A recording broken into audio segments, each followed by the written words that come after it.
All right, what's going on, everybody, and welcome to the BK Nothing But Nets podcast. I am here with my co-host Gary, um, and we're going to be bringing you guys today a first-round mock draft. Gary, feel free to plug in your Twitter real quick. You guys already know where to find me. But yeah, Gary, take it away. Find me at 3D Boxing Blog. Talk all things Brooklyn Nets. I talk all things boxing, and then we go live the day, pretty much the day after every game. We didn't do a show today because I want to do a mock draft, but we go live every day. The day after the Nets game, usually around 12:30 Eastern time. So check that out too. That's BK Nothing But that's this. So yeah. That's this. That's this. Yeah. But yeah, so we're gonna. Everybody knows the rules. For today we're gonna do a first round mock draft. We were gonna originally do two, but there's been a lot of transfers. So me personally, I'm gonna be fixing up my big board over the next week or so, and kind of trying to build a nice second round with some realistic opportunities. So I'll be working on that. Today we're going to stick with the first round. We didn't talk about it. Are we going to do trades in the first round? What you want to do trades? We can do trades. You want to do trades? We can do trades. Let's do some trades. I'll try and make them as realistic as possible. They won't just be Nets related. But yeah, let's do some trades. We're going to do Let's try to move Cam Johnson. Let's see if we can move Cam in a trade to move up. I like that. I already know exactly where I'm going with that too. So we're cool with that.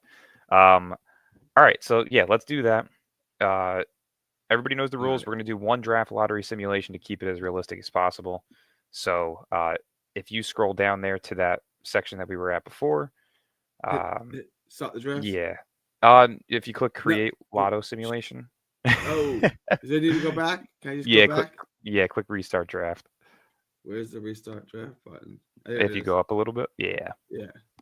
So yeah, we're gonna do the one simulation. We'll see if the Nets get lucky, like 10% of the fan base. We're drafting. I'm one of them. I don't think it's lucky. I just think it's rigged. There's no luck involved. Yeah. Where is the what am I clicking? That little orange tab where it says create lotto simulation. Okay. Yeah. Yeah, right there. All right, and then if you scroll down just a bit, yep, simulate lottery. Come on, number 1 or 2 or 3. 8. All right. You're right. Like I said. And the Heat get number 1, of course. Listen, like I said, I have a feeling it's going to either be the Heat, Spurs, or Rockets that get 1, or the Spurs. I think we're in that conversation. I think this.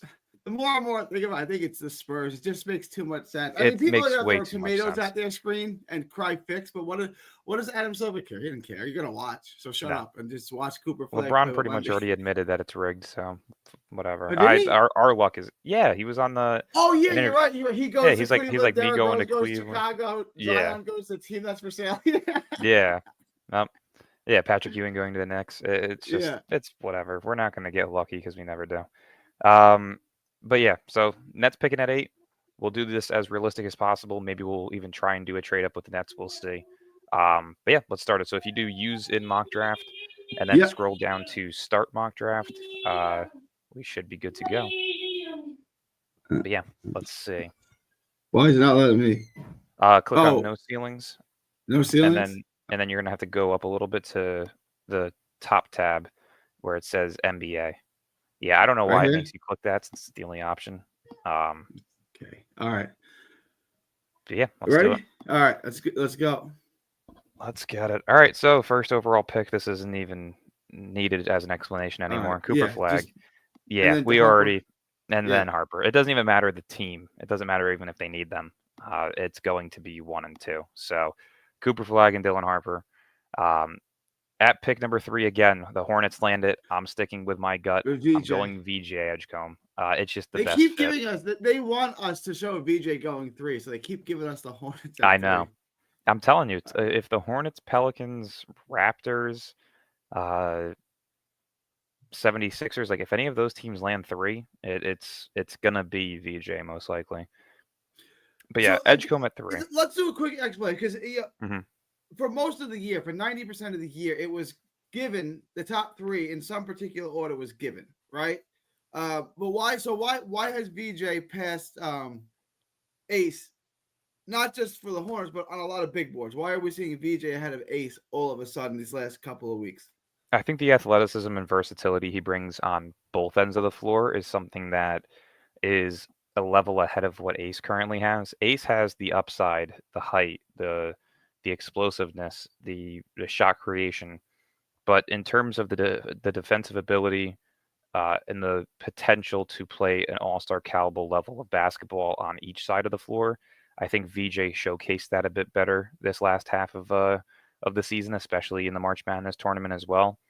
So to me, at 6'5", if he truly is 6'5", um, at that height, you're looking at Anthony Edwards, in terms of like what his ceiling could be. Yeah. So to me, that kind of is going to stick out to some teams. And again, there's going to be some teams here that are kind of just that one piece away.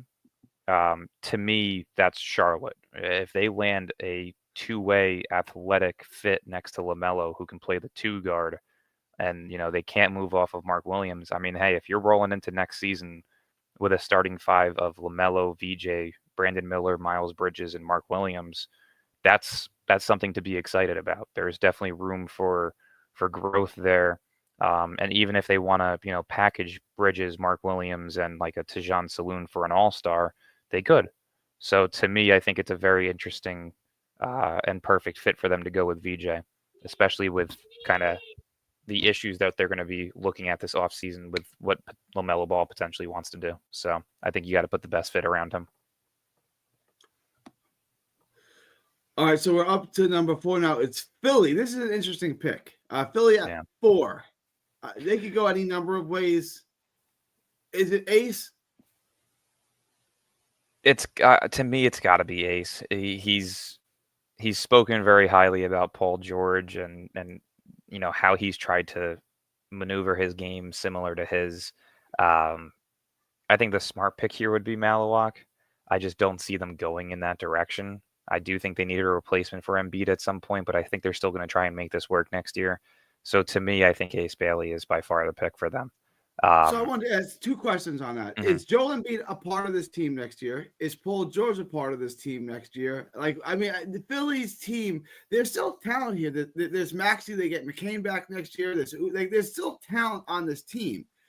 Is Embiid back and is George back? And would you want to keep George and Bailey together so George can kind of put him underneath his wing, or do you want to just get rid of George and say that's Bailey's role now? I think if I was the GM, I would move off of Embiid and George for whatever I can get to build around Ace, Maxey, and McCain. But it's the 76ers and it's Daryl Morey, so that they're not going to do that. To me, what I think this allows is it kind of gives Paul George a mentorship role. Hopefully he can be healthy for them. I mean, Paul George is one of those guys that I've always loved watching my entire life. So I got no hate or slander towards him. But, when you deal with injuries like this, especially at the age that he's dealing with them and the injections he had to get all throughout the season to even try and play. And even when he played, he genuinely looked like he took like a Shaq to the Celtics decline. It was sad to see. I actually had Philly before the season even started as my favorite to come out of the East.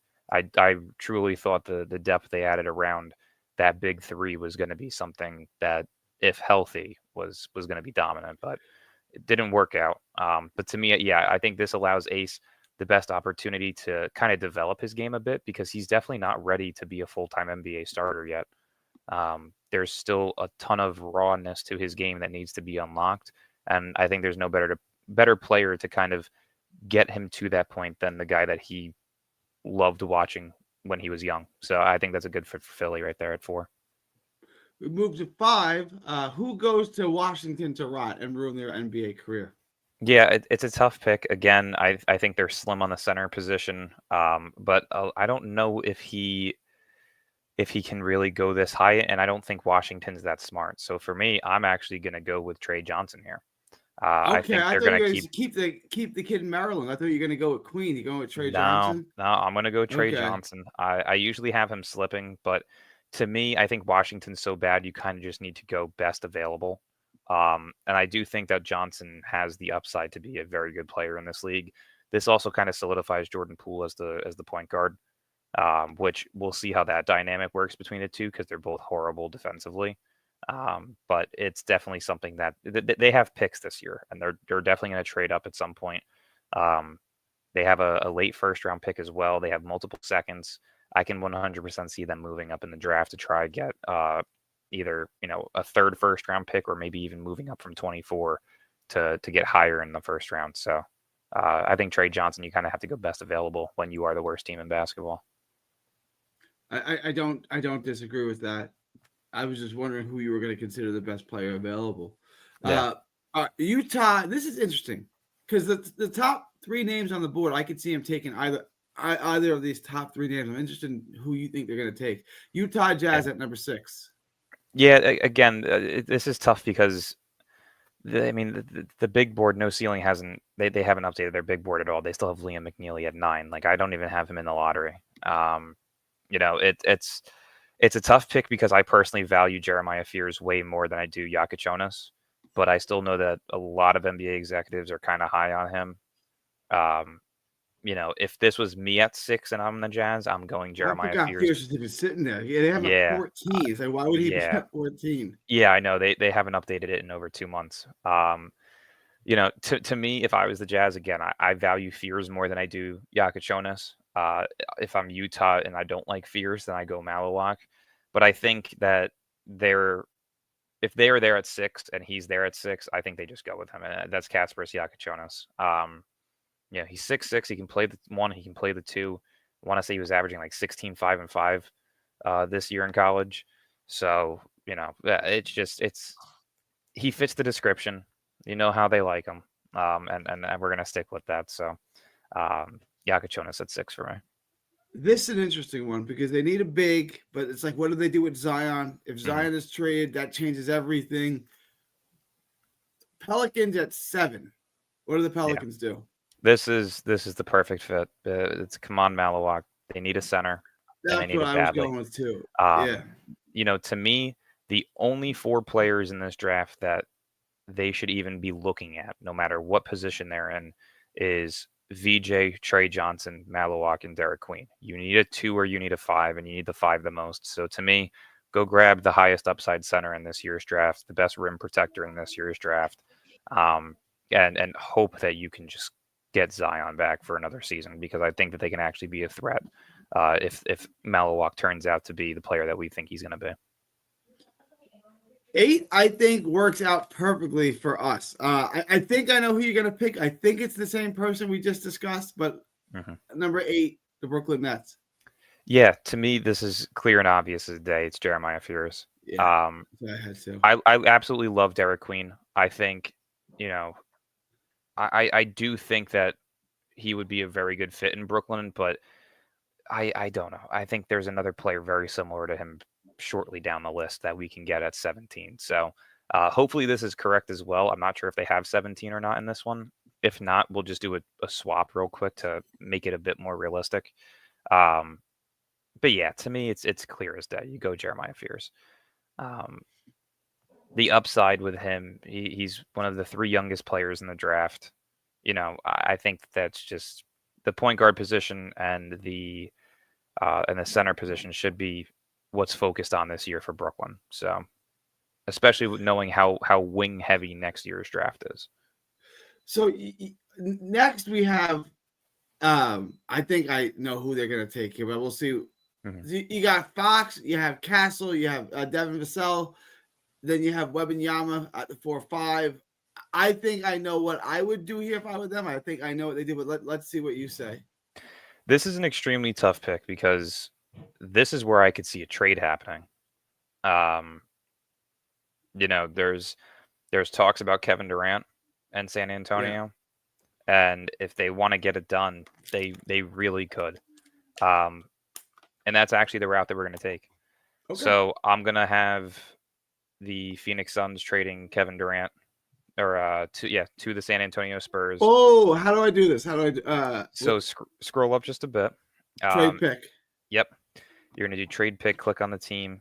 On the right side, go to the Suns. They're probably going to be at like 30 or 29. And then what we're going to do, right there at 29, right below the Wizards. Yeah. what we're going to do is we're going to give up pick 9 and 16. If you click on the little white box there, we're going to And give up 9. 9 and 16. Yep, and then we're going to give San Antonio 29. Wait, so hit this. Yep, and then we are also going to. What's that pick there? Is that 39 for 39? Yeah. We're also going to give Phoenix that. Now, I'm not going to take notes on this just because I don't want to have Gary type them all up. But in reality, Phoenix would be getting those 3 picks plus probably 2 future first-round picks, if not 1 future first-round pick plus players. So that would be the deal that I can see happening. Phoenix gets to excel their rebuild a bit with Devin Booker, or what they would want to consider a retool until Booker eventually asks out. But I think this is the perfect thing to do if you're Phoenix. They fucked up. There's no other way to put it. They should not have went in all in for Bradley Beal. They should not have gotten rid of all of their picks. Matashiba is an absolutely horrible owner who is he takes every step over the boundary that you should as an owner. And this is probably the only way that you can even take the right step in the direction of saving that franchise. So I'm just gonna put the notes in here. Kevin Durant. Sass. Oh. Yep.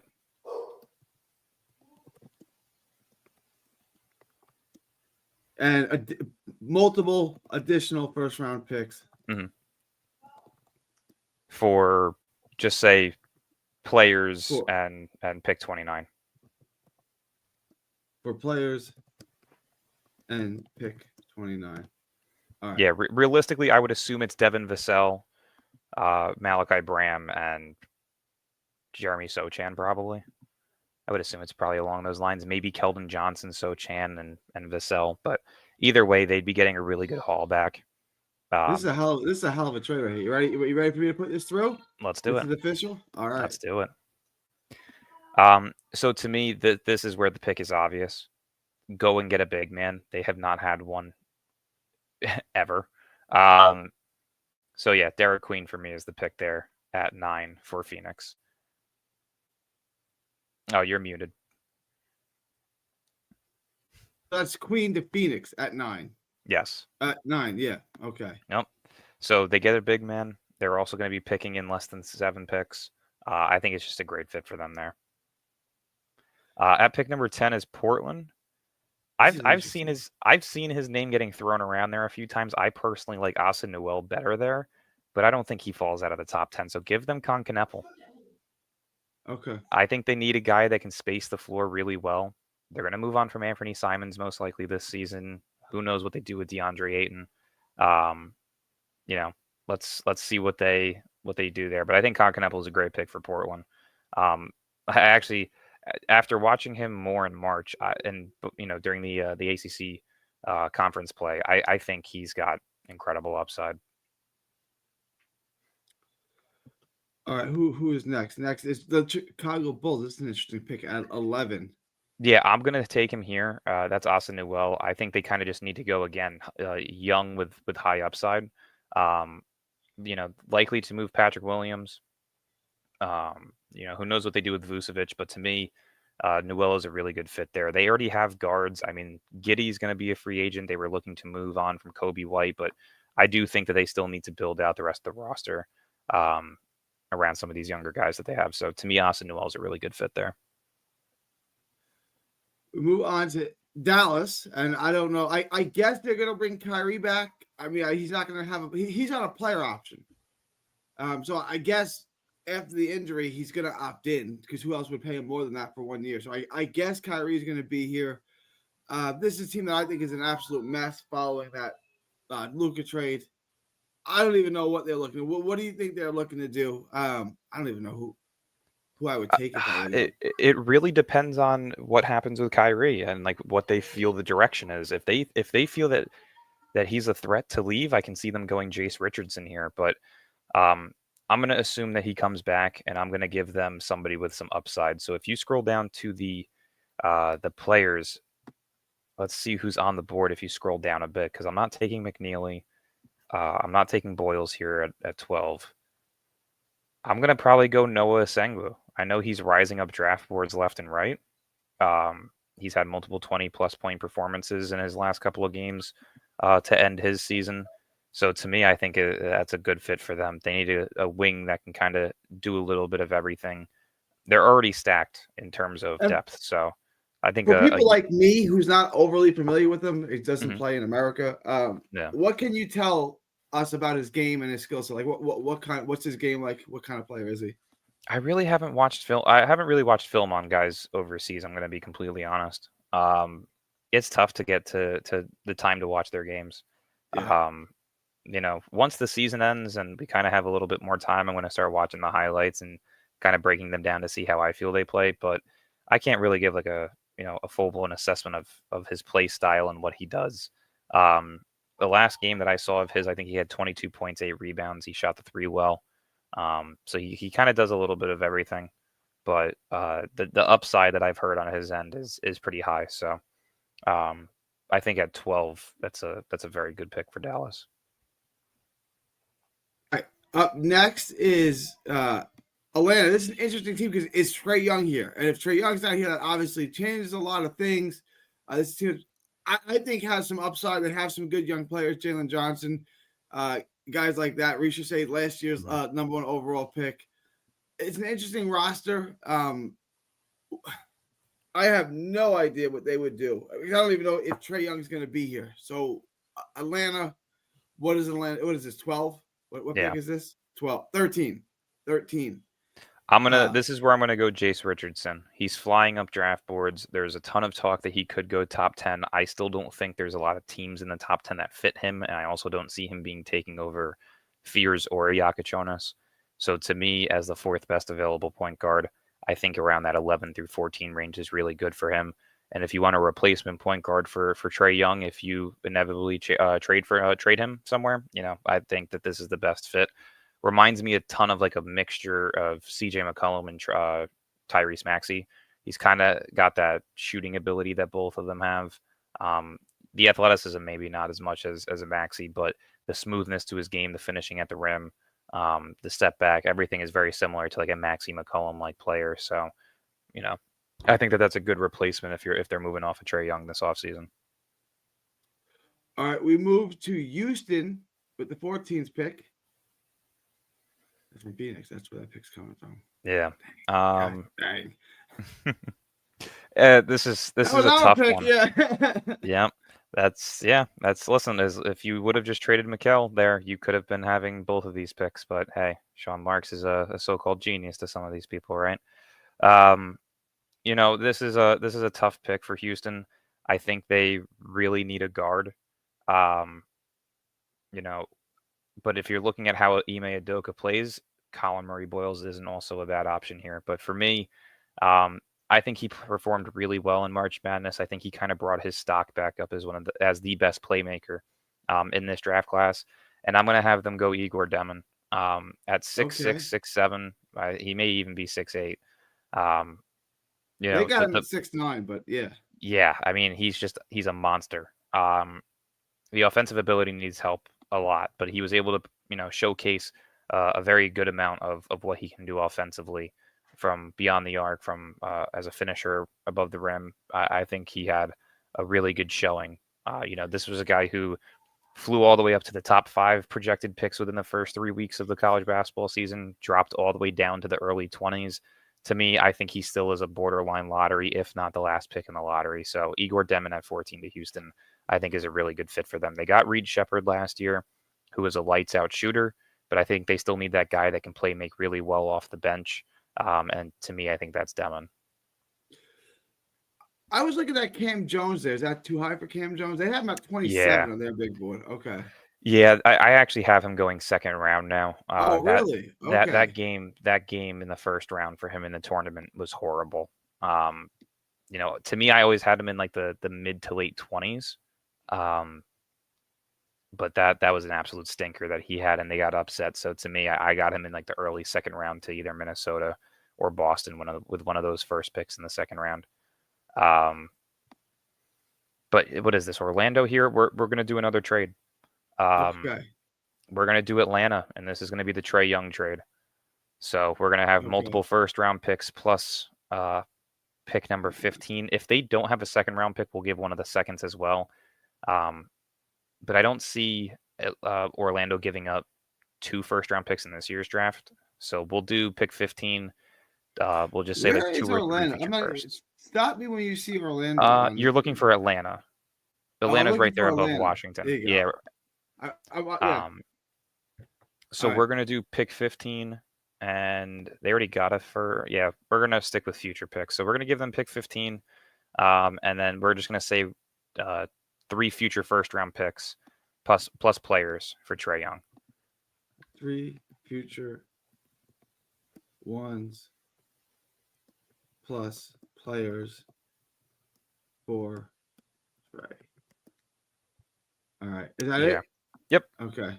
Because Good with the pick. players that they would be moving off of, they'd be able to replace those guys in the second round with some juniors and seniors that are going late in the draft. But Atlanta getting back up is very interesting because, I mean, again, if you're moving off of Trae Young, you're kind of just full blown resetting. And to me, I do think that this is where a Liam McNeely would go around that like 15 through 20 spots. And I kind of like the fit there for him in Atlanta. They have Rishashar. You know what?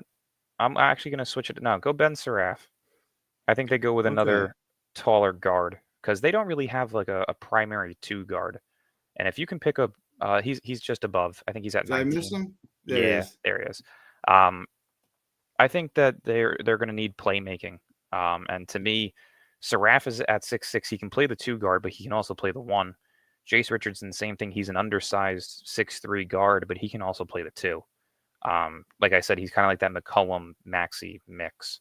So to me, I think those 2 correspond really well with each other. And if you plug them in next to Rishashar, Jalen Johnson, and Onyeka Okongwu, I think they definitely have something going for them. Not to mention they also have, I believe, the 20, somewhere between 23 and 25, so they can pick up somebody later on when we get there. But that's a good start to your rebuild if you're Atlanta.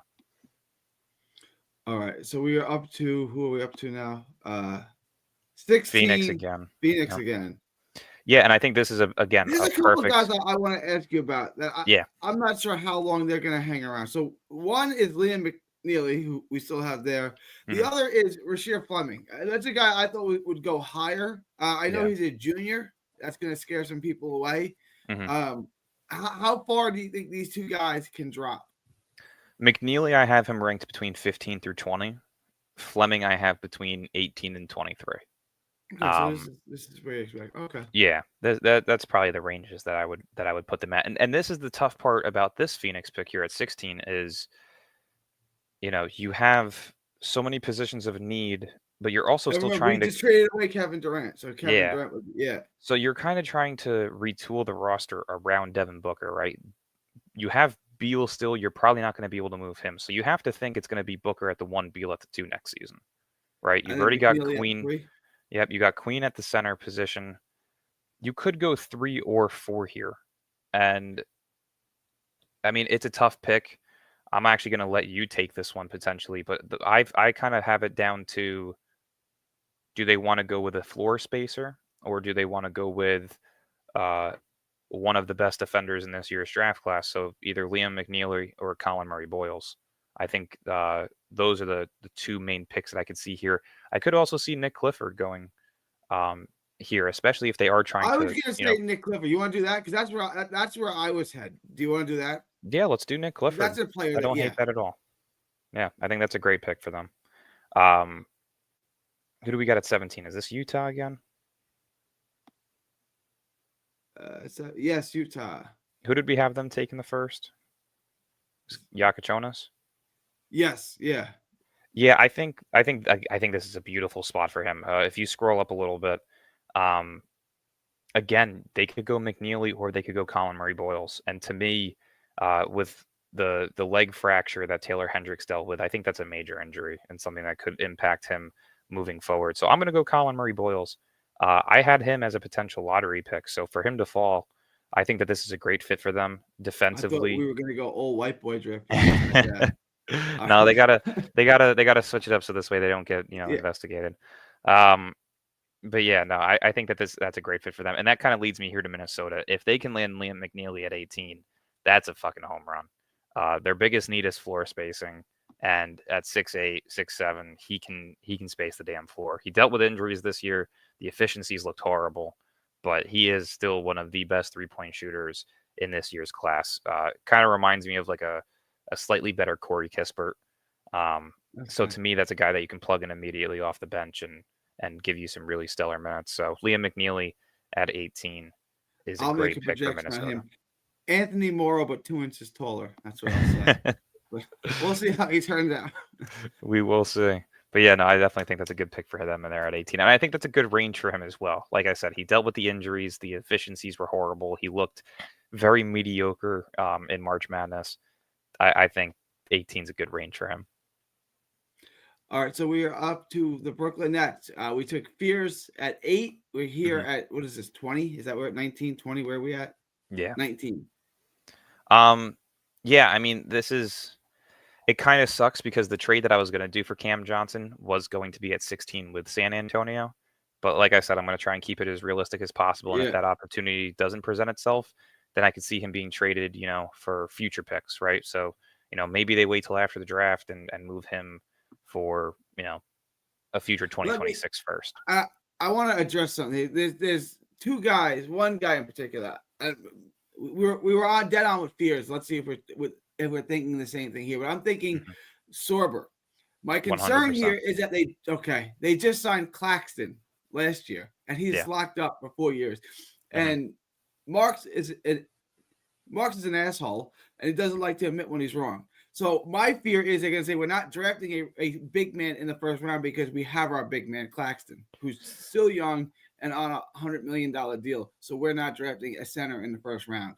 Any fear that could be the case given who the GM is? No, I think that this pick just makes so much sense to me. Every mock draft that I do, I have Sorber going to Brooklyn. It's just he's a Jersey native. It makes all the sense in the world. At 6'10", he meets the Sean Marks big man criteria of not being 7 foot, not being taller than him. So, it makes so much sense. To me, the comparison between Sorber and Queen is actually way closer than what people talk about. I think they're practically identical. I just think Sorber is better defensively. So I do see more upside in terms of raw capability that could be unlocked in Sorber than I do Queen. I think Queen's a great player. I think he's going to make immediate impacts wherever he goes. But I think Sorber in 2-3 years may actually be the better player in this draft class. So I think that's a great pick for them. Now, here's a pick at 20. Now, Oklahoma City is so deep. They have so many good players. Mm-hmm. Do they pick a plug-and-play guy that they think can get them over the top, or they take a developmental guy? If he doesn't play right away, it doesn't matter because there's not really much minutes for him anyway. What do they do? They take a guy that can immediately help them, or they just take a guy that they can stash on their bench and has really high upside? If the Sixers pick lands with them and they get that Sixers pick, I can see this pick being traded. But if they don't, I could definitely see a guy that they want to plug in immediately.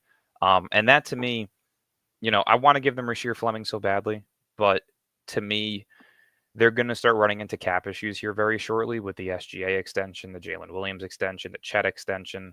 You trade this for a second round pick, right? Like, I mean, to me, I think less money is not guaranteed.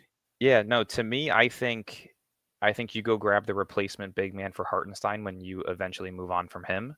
I do think that they're going to be a team that goes very, very aggressively towards Giannis. They have the opportunity, they have the picks, they have the salaries to match.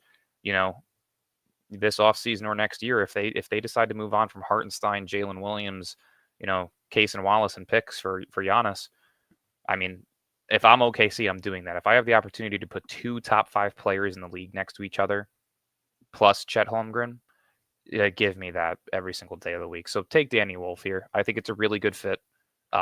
It's kind of a guy that they can plug in immediately. He's played 3 years in college. He has the experience. And he's also a little bit different than some of the bigs that they have, right? I mean, Chet really should be a 4. So this kind of allows you to start Hartenstein next to Chet. And Hartenstein and Wolf kind of have similarities, right? Like both can score inside the post. Both of them are not the greatest floor spacers, but they can hit it down, here and there. but they're both really good post and play make players, right? They play make primarily out of the post. And I think, again, when it comes time where that cap space becomes an issue, Wolf could be the exact replica of an Isaiah Hartenstein. So I absolutely love that pick there for them. So we're up to 21 now. Miami, they took Cooper Flag on top of everything else that they have. With their second pick in the first round, they got a lot of options. I mean, I would just go best player available. But what says you? This is actually where we're going to do a trade. This is going to be Brooklyn moving up.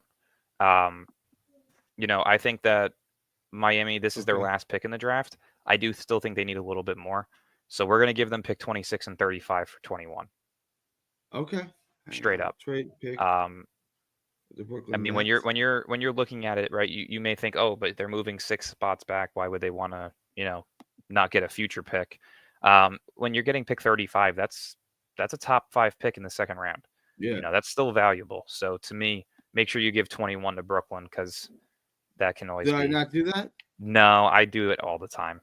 Oh, shoot. Here, click on trade pick again. Yeah, all you have to do is shift over 21 to Brooklyn. So you're going to have to go down to 26 or 27, wherever Brooklyn is. Yeah. But yeah, this is where Brooklyn's going to move up. Is this right here? Did I have this right? Yep, that is correct. Okay. And to me, this pick is a little tough because I don't see this player falling, even though he hasn't shown up on our draft board yet. It comes down to Will Riley or Rasheer Fleming. To me, if you're looking at it, if they move on from Cam Johnson, Will Riley is Cam Johnson. Like, he is a Cam Johnson, Trey Murphy-like player. I think he's like 44 on here. Yeah, he's 35. Yeah, their rankings are horrible right now. To me, it just depends on the direction you want to go with. Do you want your Naz Reid in Rasheer Fleming, or do you want your Cam Johnson replacement? To me, it's tough. I like Fleming a lot, but there's a guy at 27 that I think you can get who is very similar. So we're gonna go Will Riley here. Okay. I hate to pass him up, but yeah, we're gonna go Will Riley. I think that if I can do this properly, it'll make sense once we get to 27. But Will Riley at 21, he had an incredible March Madness. There was a lot of speculation whether he was going to be, a top 20 pick, if he was going to be a late first round pick. At one point in the season, he was playing so bad they dropped him down to midway through the second. He's risen his draft stock. He is a player that is going to be a very solid role player in this league. And like I said, the comparisons that I see with him are like a Trey Murphy, Cam Johnson mix. So, I hate Cam Johnson, but if you can replace him with a Cam Johnson-like player for when we're eventually ready to win, I'm cool with that. What is this here? Is this Indiana? Yeah. This is a tough pick, simply because they have so much depth. It's pathetic. To me, you kind of have to look at, are they going to make a move this offseason for a center because Miles Turner is a free agent? It's tough. Like, I don't think that this person should be on the board, and that's Nolan Traore. I think that the inconsistencies of Tyrese Halliburton could lead to a rebuild eventually in Indiana, especially with Pascal Siakam only getting older. And the upside that Traore has, very, very similar player to Halliburton, in which they can both make very well. But Traore kind of just has that offensive upside that still needs to be tapped into. This is a guy who was previously projected to go top 5 in this year's draft. So to me, I think that that's just a great pick for them. Now, we traded Trae Young, correct? We did. Okay. That's why they're getting so many. Okay. Mm-hmm. Yeah, this pick was originally theirs from a previous trade earlier in the year. The only pick was that we actually had them do with the Trae Young pick was 16th. Okay. Yeah. So here's where I'm going to go Janai Broome. They're going to need a backup big man for when Clint Capella leaves in free agency. And I think that this is a guy that you can plug in immediately once again. He can space the floor. He can rebound. He is an aggressive player, very gritty player. I absolutely love that pick for them. just to kind of fill that backup big man position immediately. It's not like you need him to, develop, wait a little bit. He's immediately your backup. So Janai Broom is a great pick with Atlanta. And if they land Jace Richardson, Seraph, and Janai Broom to put alongside, Risha Shar, Jalen Johnson, Onyeka Okongwu, and some of the guys that they have there, I definitely think that they could make some noise as a rebuilding team next year, similar to what we kind of did this year. Man and Mini is making $23 million a year. Yeah. Jeez. It is sad. Okay. Wow. That is unbelievable. All right. That's a ton of money. All right. I would just go best play available. I know who I think they would take, but who gets to rot with Trey Johnson in Washington? Carter Bryant. Okay. Washington needs youth. They need upside. And to me, Carter Bryant is a specimen. I think that he can definitely be the guy there that they can kind of try and progress and improve as a developmental piece. We're back to Orlando. And they got Trae Young, and this is a perfect, and I mean perfect fucking fit. Rasheer Fleming. Spacer, Naz Reid-like player. I have him falling here in this draft simply because of his age. There's a lot of guys who have higher upside and a lot of rebuilding teams that we have above them, but I think that that's just a perfect fit for them there. All right, 26, the Miami Heat are back on the board. This is tough because the four guys they have on the board that I can see right now, I don't even have going in the first round. Let's see.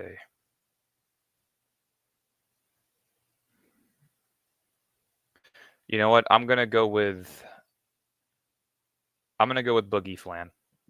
I don't usually do it where I have him in the first round, but I think that the upside's still there. Yeah, he was on limited minutes because of the injury. He did make an impact, but the scoring wasn't really there.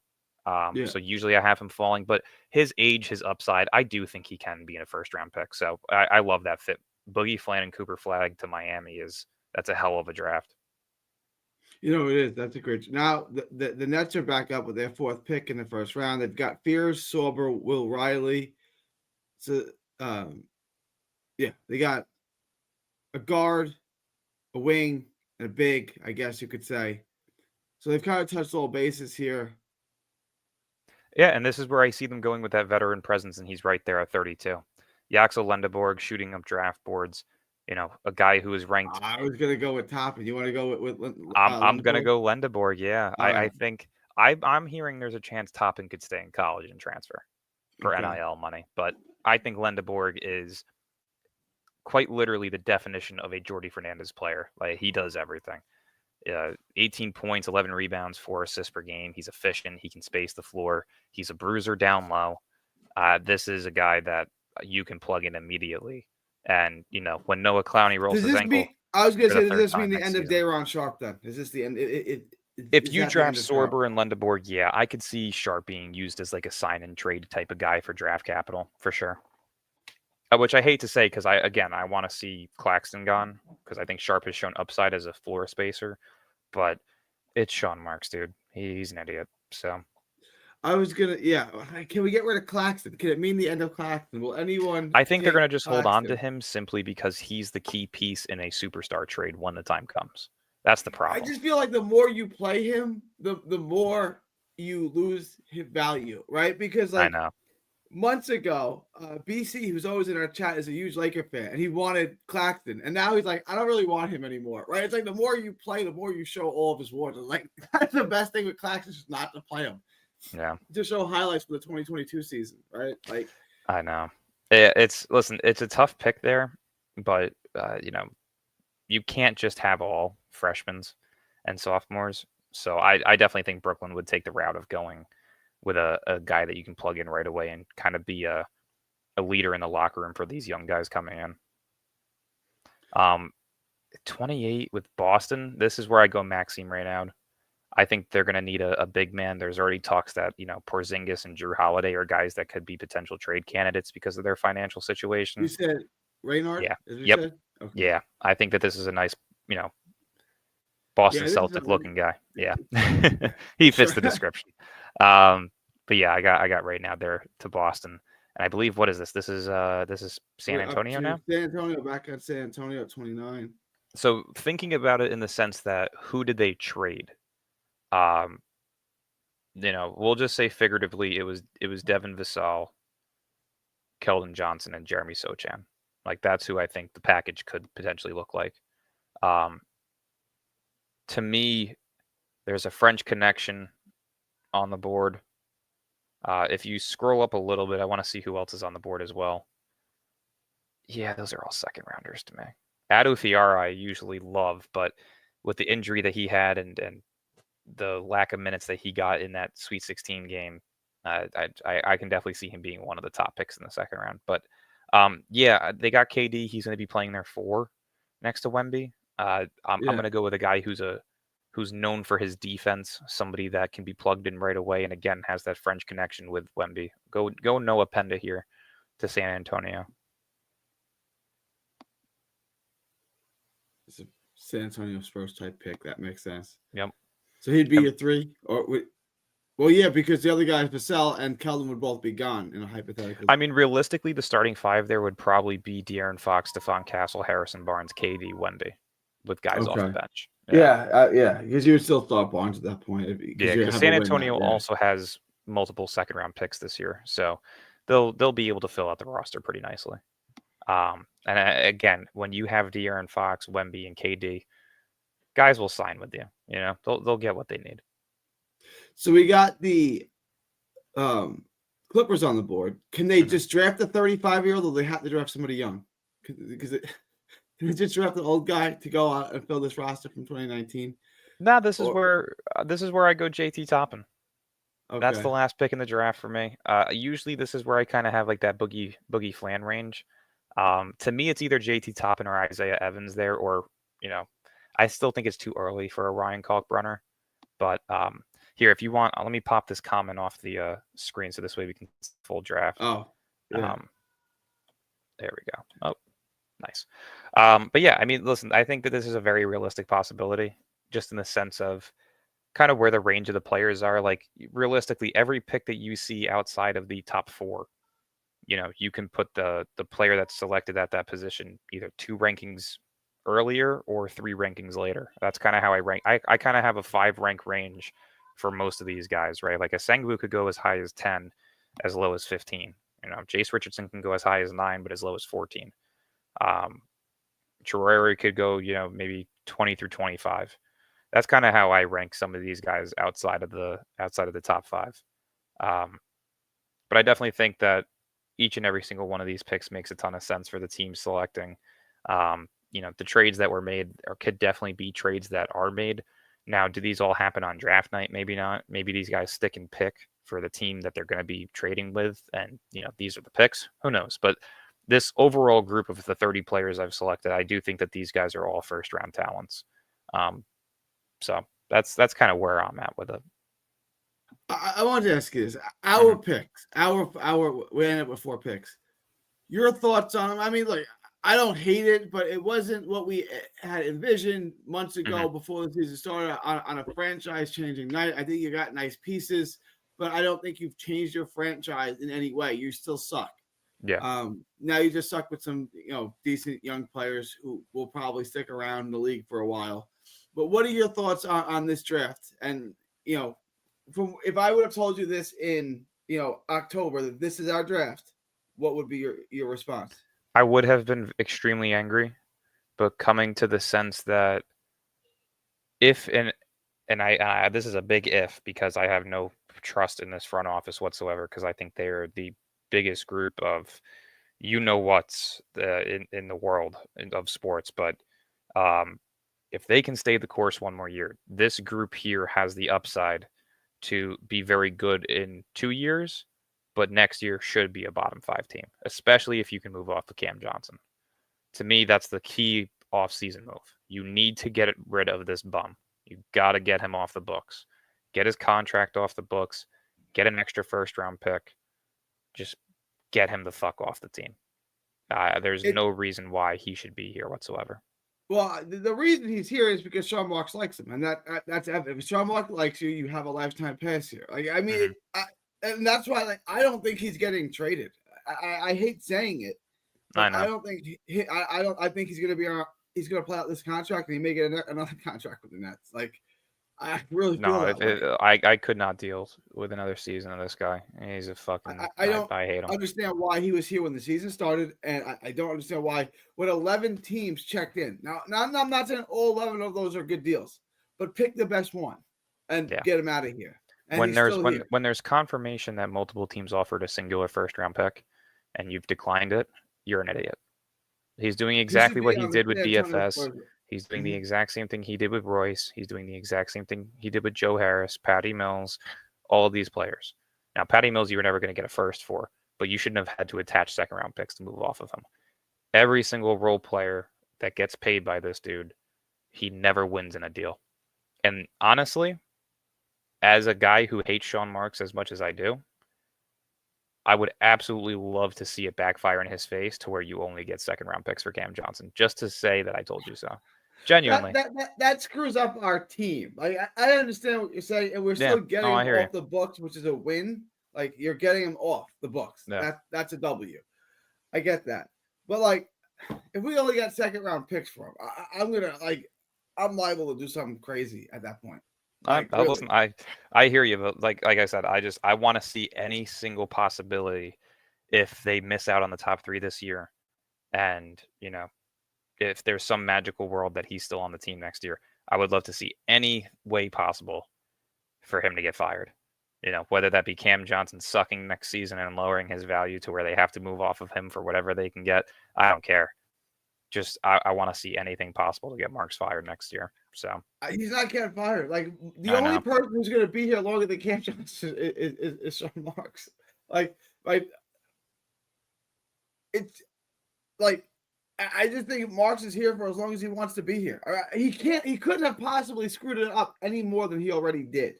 Like, Yeah. it's impossible. He's blundered this every step of the, like, if me and you and John replaced him, we would do a far better job. Like, there's no question about it. Like, I don't understand how he has this job still. Like, he couldn't have messed it up anymore. He could not have There's done never been a a GM in sports history who has had as many passes as Sean Marks has had. Sean Marks does his job worse than anyone in the world does their job, and that includes the guy at the drive-thru at McDonald's who never gets your order right. He gets it right more than Sean Marks does. Yep. Sean Marks never gets it right ever. No, never. He is quite literally the definition of a guy who cannot fix his failures. He cannot right his wrongs ever. He does the same shit every year. Like, what if I said to you, what's the direction of our team? What's our plan? What's our plan for 1 year, 3 years, 5 years? I feel like he has no answer. Like, it's just, I don't know. Let's try to win. Let's try to win today. It's like, okay, winning today is the coach's job. Winning next year, 3 years, 5 years from now is your job. Like, what is your plan? And it doesn't seem to be anything. To me, what this draft at least does, let's just say that he is traded, right? You get a future first, you get an expiring contract or something. With the youth that you're bringing in, I just read a report today that the Nets are the only team really with cap space this offseason, and players may not want to sign with us. Like, there's no good players in this year's class, right? Kyrie opts out, he's not coming back. LeBron opts out, he's not coming here. Who else is out there? Quentin Grimes, you want to give $25 million to a role player again? Fuck no. Like, no, the Nets, I don't. The Nets genuinely may not use as much cap space as people are thinking, because they may want to roll it over into next season. Like, bring in 2 guys on 1 year deals, like 1 year, $10 million deals, and call it a day. That's kind of what I was thinking. And next year's draft class is better than this year's draft class by all reports. I haven't looked into in terms of the top 10, yes. The depth of it, no. Like, if you land within the top 5, you're probably getting a franchise-changing player, right? Noah Ament, Darren Peterson, AJ Demanstia, Cam Boozer, like, those 4 specifically are game changers. You got guys, in that like 5 through 9 range, like Caleb Gaskins, Mikal Brown, Caleb Wilson. There's names next year, specifically at the wing position. So to me, next year you need to bottom out. If if we ended up with this draft class and we ended up with a top 3 pick next year, was uh, was it is that okay, right? Like if we bottom out next year and get one of those top 3 guys, completely worth it. Completely worth it because so the this guys is that not because the guys that you surrounded them with in this specific draft class that we just did are perfect fits. And that's kind of the idea of why I'm doing drafts this way with Brooklyn. Get the high upside point guard who could be a star. Get the high upside center who could be your fourth option, right? Get the high upside role player in Will Riley. Get the high upside veteran presence in Yaxel Lendeborg. Like these are all fits for when you hopefully get a guy like DeBansta, Boozer, Ament, Peterson, to where now you're a superstar away. You give those young guys 2026 to develop.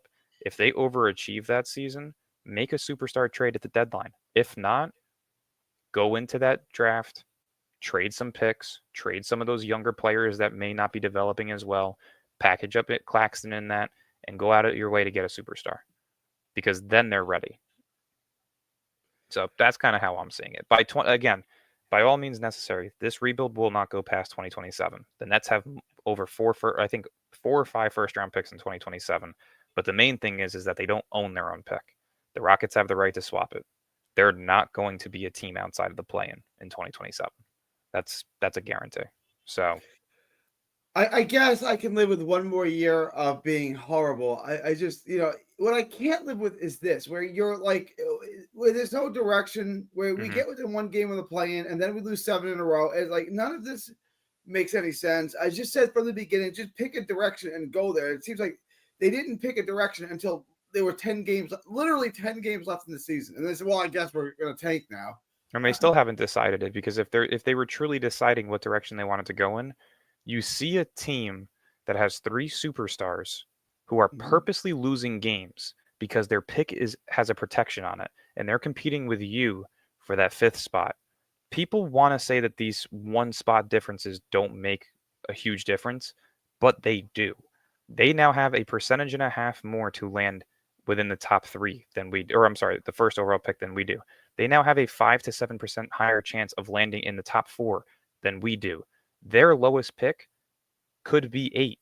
They now are only giving up 2 potential selections for OKC to steal that pick, while they now have 6 potential directions in which they can keep their own pick. Brooklyn is in a position to where their lowest pick at 6 could potentially be 9 or 10. So that's a huge difference. That is the difference in that.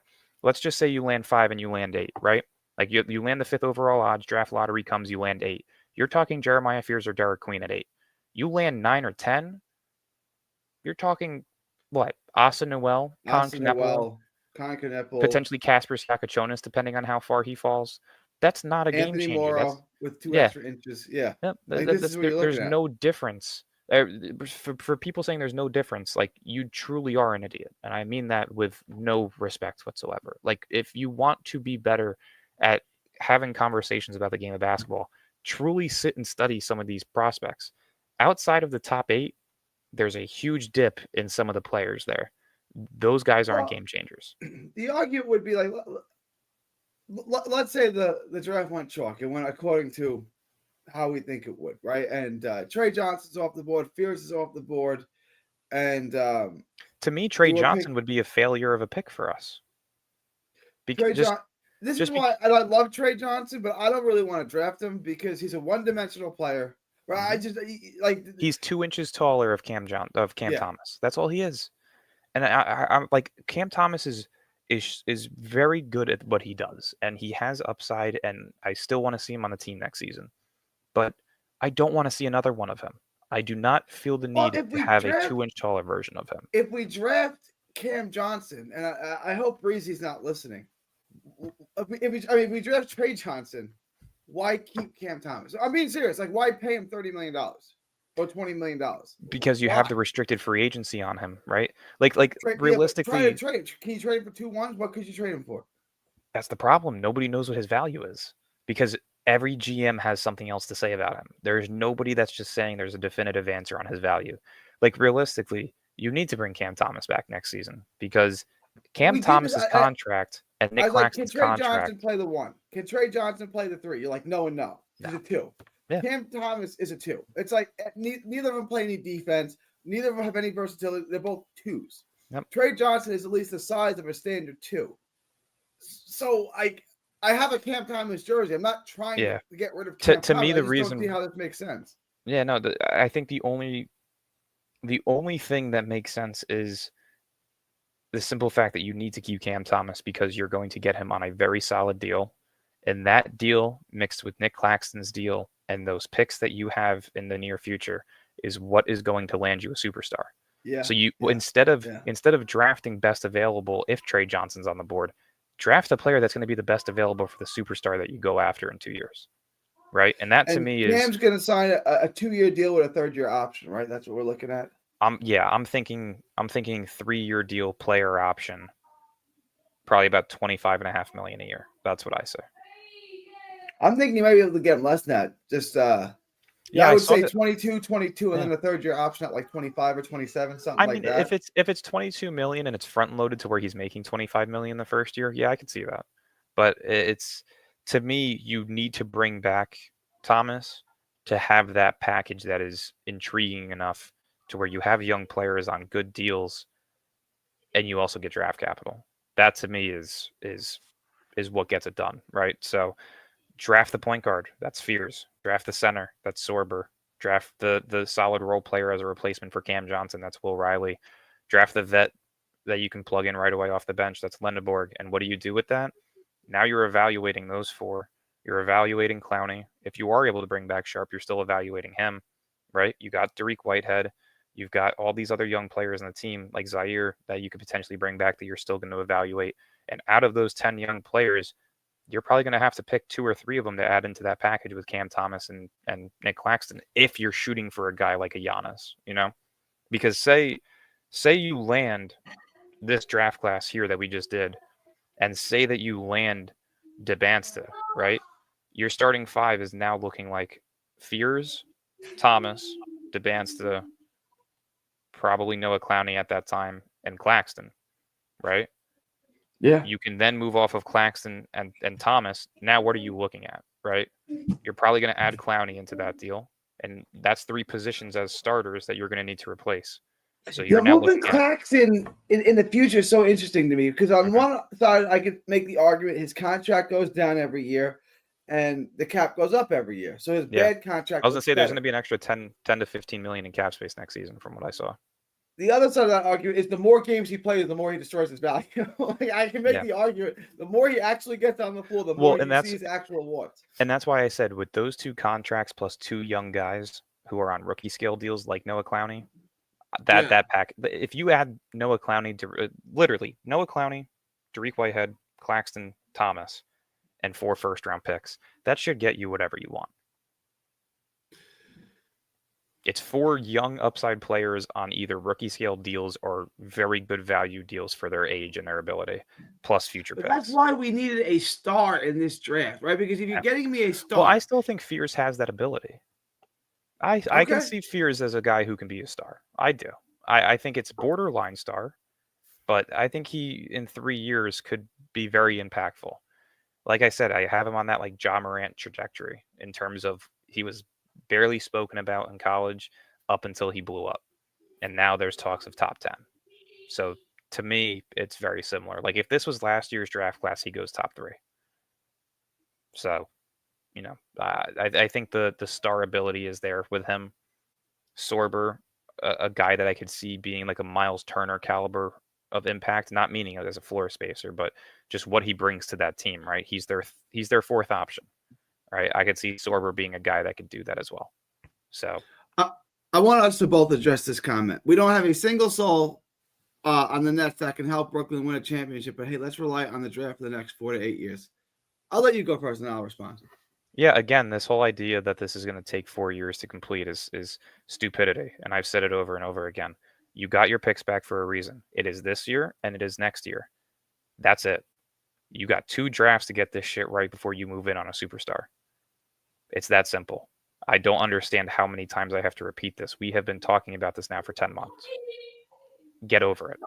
It is 2 years. I agree. Like, I don't think when we are contending, I don't know if there will be a single player on this roster that will be on that team. No, there's not. Clowney is the only one that I can There's think not a of. single player that I can say is safe. Yeah, if there's one player that you can maybe say, it's Clowney, but even him, he's not definite. I mean, listen, I'm at the point now where I've seen 3 rolled ankles, and I'm like, he's not going to be anything. The guy can't fucking keep his foot straight. So I wouldn't even make him definite at this point. And that's honestly a good thing to have, right? When you have this much cap space and you have this much expendability in terms of players that you can replace and improve on, fuck it. Who cares? You got your 2 picks back. Strike gold in these next 2 draft classes and go for a superstar. It's so simple. I don't even know what to make of that. Like, I'm a guy. I have bigger legs, but my ankle's rolled over. Just I walk wrong and my ankle's rolled over. I was gonna say I'm like 6'2", 6'3", and I've had ankle issues forever. I completely understand it, but that's why I didn't play in college, right? I got the offer. I accepted the letter of to go, and I took a physical and I failed it because I had 2 ligament tears in my right ankle. So it happens. Yeah. Yep. I accepted the partial scholarship that I got from Queen's University of Charlotte, which is in North Carolina, Division II at the time. They actually upgraded to D1 2 or 3 years ago. But yeah, that's where I was supposed to play. But yeah, I rolled my ankle my junior year my junior year. It was 3 days before one of the recruitment tournaments that I was going to for AAU. And I couldn't walk on it that night. Went to the hospital. They gave me a boot, told me it was a high ankle sprain. Next day, I'm walking on the boot. Next day, I'm, jogging in the driveway without the boot, and we're on our way to the tournament. And I got my first offer. So it was memorable, but I played on it forever because I didn't think it was anything worse than just an ankle sprain. So I'd brace it up. I'd go out and play. I'd, take a couple ibuprofens before and hope for the best. But yeah, I mean, I was rolling that thing once every 2 weeks probably. And over time, just the damage that it gave is horrible. It sucks. It actually, I mean, not to be gross, but it actually just did it as I moved. But if you can hear, I mean, it cracks on command. So it's fun. Yeah. Every morning, everybody in my house knows that I'm coming downstairs because it's like 6 different cracks. I got an ankle like that too. It just cracks. All you can hear from down the block. Yep. Yeah, it's fun. I have a boss that would hear me walking to the office from down the hall, like, "What's up, Gary?" Like, yeah, you can hear. Yep. All right. Yeah, shit happens. So tomorrow I'm going to the Mavs game. So no show tomorrow. Tuesday, are you in the office or what's your? I am in the office Tuesday and Wednesday. So yeah, next time I'll be available. If not tomorrow, is Thursday. It's Thursday. If not, unless if you guys do a Tuesday or Wednesday night one. But let's see if we can do a show Monday afternoon. Let's see if we can do that. Yeah, tomorrow afternoon.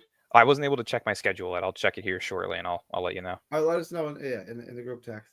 Definitely. John, if John's in the chat, we'll text you, John. I'll see if you're available tomorrow. All right, guys. Any closing thoughts?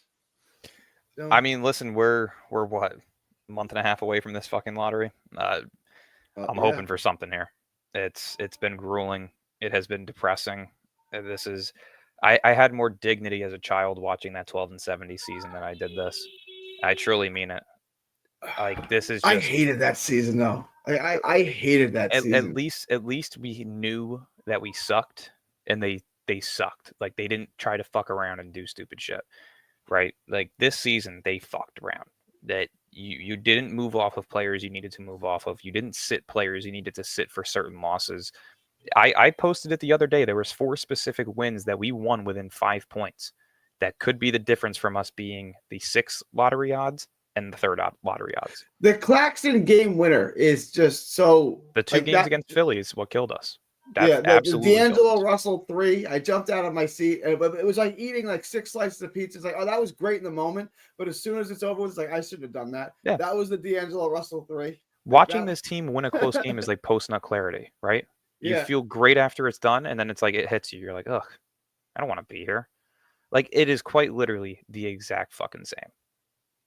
It is disgusting what I've witnessed this year. It is the biggest disgrace to not only the organization, but to the fans. Especially fans like us who have been watching our entire lives. we don't want to root for this team to lose. Like, this sucks for us. Like, you can probably see it every single time I get on here. It's like the motivation is just like dying and dying and dying, because after every single win that this team has, it is demoralizing knowing that you're putting yourself further out of position of what is likely to save this franchise. So I've said it before.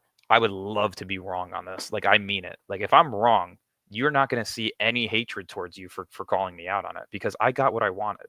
I get the guy that I want, either Harper or Flag. There's no loss for me in that situation, right? But if I'm right, there's going to be a lot of people hearing about it. I mean, I got like 40 screenshots of people on Twitter using the, oh, well, Atlanta got it at pick 10, and you're going to hear about it, because this is a absolute disgrace to us. So if they fuck it up this year, they better bring it next year and do it way worse than they did this year.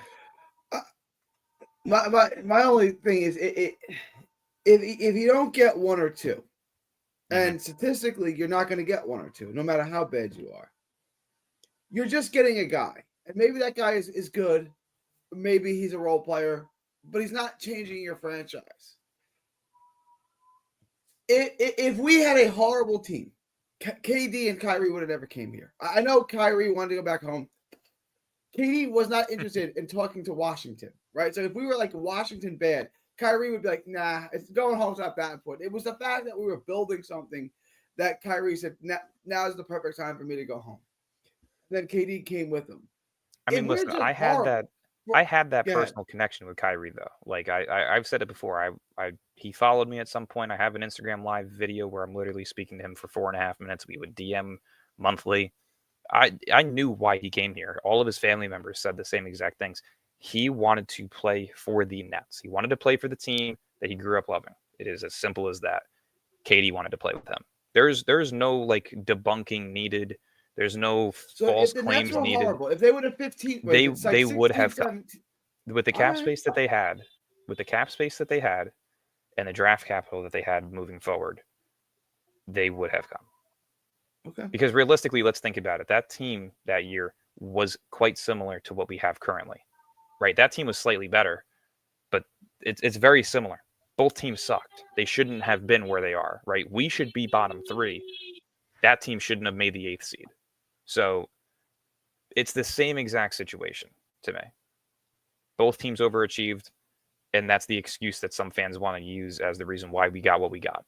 But in reality, Kyrie knew he wanted to be here as soon as he heard there was cap space in Brooklyn, and KD wanted to play with him. And KD gave him that, like, I'm going to play with you wherever you go, so pick the team. He wanted to be a Net. KD followed. It's truly that simple. And I have, well, you need a team that has cap space for 2 superstars, right? So I mean, the list was short, but yeah, it was extremely short. And again, if Kyrie has something in his mind, we all know he does it. So if he wanted to be a Net, he was going to be a Net, and that's exactly what he did. And if KD wanted to play with Kyrie, he was going to play with Kyrie, and that's exactly what he did. So at the end of the day, without Kyrie Irving, those two are never here. It's not Sean Marks that did that. It's not the team that did that previously before them. That was Kyrie. That's the only thing I'll give him actual credit for. He wanted something. He wanted to try something here. He did it. And I'm not a Kyrie guy whatsoever anymore. Like, I genuinely don't respect him as a person that dealt with our team. But he was done completely wrong. There's no doubt about it. He did stupid shit, but that front office didn't have his back whatsoever either. Like, they threw him under the bus every single chance that they got. So, and that was from the moment, which is just not how you treat a superstar. I'm not saying that everything Kyrie, but the whole situation from jump. That whole entire situation was on Joe Tsai. That was on Joe's side, because he had a personal issue with Kyrie. And again, I'm not gonna try and stir up anything, but it is religious reasons, right? Kyrie is now Muslim, has been for years. Joe Tsai, with the background that he has with Alabavi and his endeavors and what their rumors been about them and Muslim work slave type stuff, that's okay. There was issues there from the start, and Kyrie was very vocal at the time about his beliefs and things going on around the world, and Tsai didn't agree with it, and it was a business to business issue that went out of proportion. And as soon as Joe Tsai pushed him to the edge, to where he It's so requested the frustrating, trade. though. They did it. I have 3 favorite players of all time. Mhm. Nets: Kenny Anderson, Jason Kidd, Stephon Marbury. I don't know any of their political beliefs, nor do No. I care. Yeah, I Right? completely agree. I mean, I'm what the entire point of sports forever was to kind of be like your getaway from reality, right? It was Yeah. supposed to It be doesn't matter what entertainment. It you was look supposed to be like, where you're fun. from. If you Yep, you can play with me. exactly. And if you were a fan, it was your way of escaping what was going on around you. The biggest problem with sports currently is just how much the media drags politics into things. It's it's disgusting. You see it on the fields, you see it everywhere, you see it in every interview. It's just, you know, it's great to want to promote things that you believe in and that you want changed, but do that on your social medias. Do it during the off season. Don't do it on live TV. Don't. It's just it's getting out of hand. But yeah, no, I mean, like I said, I've had conversations with his sister. I've had conversations with his agent. I've had conversations with his one of his biggest like super fans that works for him. Like I still have all the messages probably on my Nets page. Like, you know, the main reason that happened was Josai pushed him to the edge. It was kind of like a tit for tat, right? Like, Yeah. you don't agree with me on something. Well, guess what? I'm going to do it. And all right, well, I'm going to I could punish you they for it, and then both I'm going to seem to do it be again. very, Yeah. juvenile kind of. When you put two Yeah. egotistical people in a room, you're not going to see good results. That's just how it happens. It's like when you're in a relationship and both of you are stubborn, right? You guys are going to Yeah. not speak to each other for 3 days because you guys are both going to be stubborn enough to where it's going to be like, well, I'm not going to speak to them until they speak to me because then I win. That's quite literally how Here's that good relationship advice. was. Here's good relationship advice. Don't argue with the woman. It's just not worth it. They're never Yeah. going to use logic and reason. They didn't use logic and reason to get to their position. They're not going to logic and reason isn't going to move them off their position. So just it's not like arguing a man that you can make sense to. It's Yeah. chick. It's emotional. Just let it pass. And it will pass. There's no upside in arguing with a chick ever. Yeah, I mean, listen, it's a shitty situation, and like I was saying, like the amount of bullshit that both of them were doing to each other back and forth, Kyrie and Sai. Like the moment that Sai suspended him and had him go through that like rehabilitation after posting the movie that he had watched, even after Adam Silver said, I had to sit down with him as a Jewish guy, and I didn't see any form of racism in him after we spoke. Like all of those steps were taken, and Sai still gave him a checklist of things to do before he can get back on the court. That was kind of Kyrie's. That was his breaking point. At that point, it was like, you're either going to pay me for everything that you've done, and then no, I'm not BC. But yeah, he was like, you're either going to pay me for everything that I've gone through, or I'm out. And Kyrie even said it in an interview. He was like, I didn't want to leave. I didn't think they were actually going to trade me. And that's kind of just where it ended. As the moment that Sai got word that there was even a possibility that he could get rid of him, he did. And that's exactly how it ended. So. And that was the end of. Look, the Nets weren't going to win a championship with that team anyway. Yeah. And why do you think I don't want to rush it so quickly? Like, again, Joe Tsai, Sean Marks, both cancers, right? Tsai wants power. He wants to run the show. He wants a team that he's proud of, whether they make playoffs or not. That's not a guy you want owning your team. That's similar to a Matashiba, right? I don't value first-round picks, but you're going to be out of the play-in because your team sucks because you have nothing to improve the roster, right? So to me, it's just you have to take your time with this and draft the players correctly, because when that time comes for Sai to sell that stake and for Marks to be fired, you're at least putting yourself in a better position that way. And there's talks about anyone else Sai owned doing this that. team, Marks would have been fired years ago. But listen, the Koch family investment and them upping their stake recently, there's reasons for it. If Sai feels that he can sell it for more profit, he'll do it. Yeah, hopefully soon. He doesn't strike me as a fan. No. Like he bought this team. Like he bought this it's team a and moved. Yeah, he bought this team and moved the Liberty there because of his wife. His wife's the basketball fan, and his wife runs the Liberty better than Sai runs the Nets. So we know who runs the pants there in terms of being able to actually build winning for their team. It's his wife. So listen, when the time comes, hopefully he sells, because I'll be the first person standing at the door waving him out. then if the Koch family buys the team, where does it go? Does it stay in Brooklyn? Does it go back to Jersey? Does it go to Long Island where they No, live? it'll Where does it stay go? there. It'll Yeah, stay stay there. in They're going Brooklyn. to be there for a very long time. But uh, I mean, listen, I'd be doing backflips all the way up from South Carolina up to New York and Jersey if it meant they're going back to Jersey. I'd be at every game as much as I could. So I, I um, think to me, moving the team back to Jersey, they try to use it as a form of punishment. I used to go there, and there was 3,000 people in the stadium, 4,000 people there, but but they there were are all Nets fans. 4,000 net fans in that Exactly. building. Yep. I go there now. There's 10, 12, 13,000 people, and 12, 13,000. It's a decent crowd. And there's 10,000 of them are opposing teams fans, with 4,000 still being Nets fans. and Yep. the other 2,000 got free tickets from work. Right? Like there's Yep. no net fans. I remember going. It was last Christmas, so it was Christmas 2023. They were playing the Pistons, right? It's like 2 days before Christmas. There was literally one other Nets fan in that building. He was sitting behind me. He was a 10-year-old kid. Besides that, there was no Net fans in the building. I was there this year, and they were playing the Pacers. And I'm telling you, 30% of the people there had their phone on because the Knicks were playing that night, and it was also the day the Cavs were playing OKC on ESPN. People were at the Nets game watching one of those other two games on their phone. I'm not joking. And that's not one or two people. Yeah. It was like 20% of the crowd. It's like, come on now. Like, this is embarrassing. Listen, when you move to a city who is predominantly focused on when you move to an entire tri-state area that is predominantly focused on the Knicks, what do you expect? I know using the word Knicks is like the Antichrist for Nets fans, but they own the city. The Yankees own the city.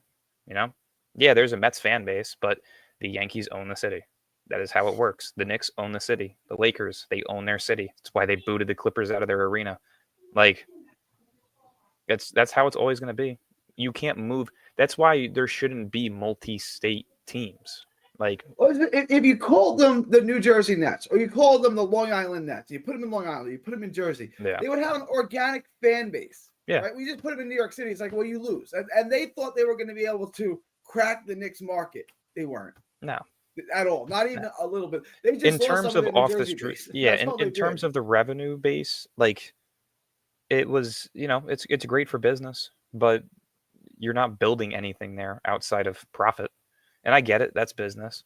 But when you're trying to build what you claim to be culture and winning culture and long-term sustainability, whatever, cute words Sean Marks tries to form, it's just, you're not doing it because you put yourself in a position to where you're never going to gain real fans, right? Like, there's been a good amount of new Brooklyn fans, but you lost so many fans from leaving Jersey. A lot of them are 76ers fans now. I know a few.